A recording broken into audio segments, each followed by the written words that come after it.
Ушуну эле терип барып туруп кургатып, кышында мисалы тамак азыр шорпо кылдык. Бышып бүттү, балдарга мындай кылып берсек жебейт.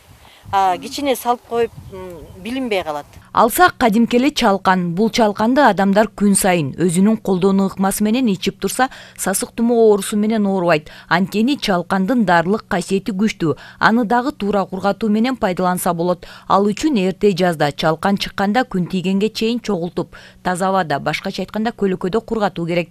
Мындан тышкары күнүмдүк тамак ашка байма-бай колдонуп турса, иммунитетти көтөрүү менен адам ар кандай жугуштуу оорулардан оолак болот. Кыргызстанда 4000-ге жакын дары чөп өсөт, изилдөө жүргүзгөнгө. Анан бул дары чөптүн 400 түрүн дарычылыкка колдонушат. Анан бул жанагы элдик медицина, анан илимий медицина деп экиге бөлүнөт. Мисалы элдик медицинада жана угур кошун, ак кодол, куркулдайын уясы, мамыр, мумиёлорду колдонот да элдик медицина.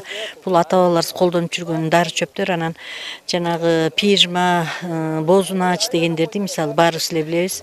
Термопсис, бул термопсистен от кашля деген таблеткалар жасалат.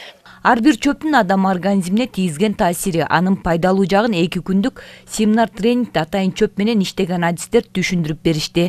Талаада өскөн жалбыз, кырк муун, чалкан, чай чөптөрүнүн пайдалуу жагы тууралуу кеңири түшүнүк айтылды. Кайсы чөптү кайсыл маалда кантип туура колдонуу жана пайдалануу боюнча жашыл айыл чарбаны жеткиликтүү жамааттар аркылуу колдоо долбоору эми Талас областында өз ишмердүүлүгүн жүргүзмөкчү.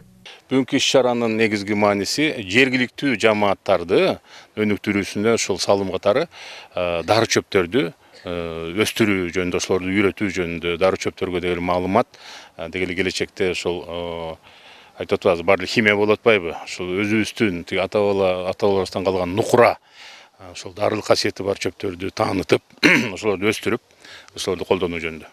Мен бул долбоорго келип ошол кабыл алганым, катышканым, кызыкканым жергиликтүү мынагу аймактардагы жергиликтүү жамааттарды, жергиликтүү тургундарды ушул чөптөрдү өстүрүп, ошондо тоодогу жана чөптөргө тийбей, ушул жерде өзүбүздүн жерлерибизде өстүрүп, ыңгайлуулаштырып, ошону келечекте сатып, жергиликтүү кайта эле ошол тургундардын өнүгүп өсүшүнө салым кошкон проект деп эсептейм да. Акыркы убактарда адам арасында ар кандай жугуштуу оорулар күч алууда. Булардын бардыгы экологиянын булганып жаткандыгынан кабар берет. Мындан тышкары күнүмдүк тамак аштын таза эмес, башкача айтканда химикаттар кошулуп жасалган азыктарды пайдаланып жаткандыктан оорулардын түрү өсүүдө дешет элдик медицина менен алектенгендер. Андыктан талаада, таза абада өскөн чай чөптөрдү адамдар кадимки чайдын ордуна пайдаланса болот дейт Орузбек Жунусбеков. Анткени биз ичип жүргөн чайларга ар кандай түз жана даам берүүчү боектордун ашыкча кошулуп жаткандыгы ден соолукка олуттуу зыян алып келүүдө. Ошондуктан кадимки бул чай чөптү чай ордуна демдеп ичип турса пайдалуу.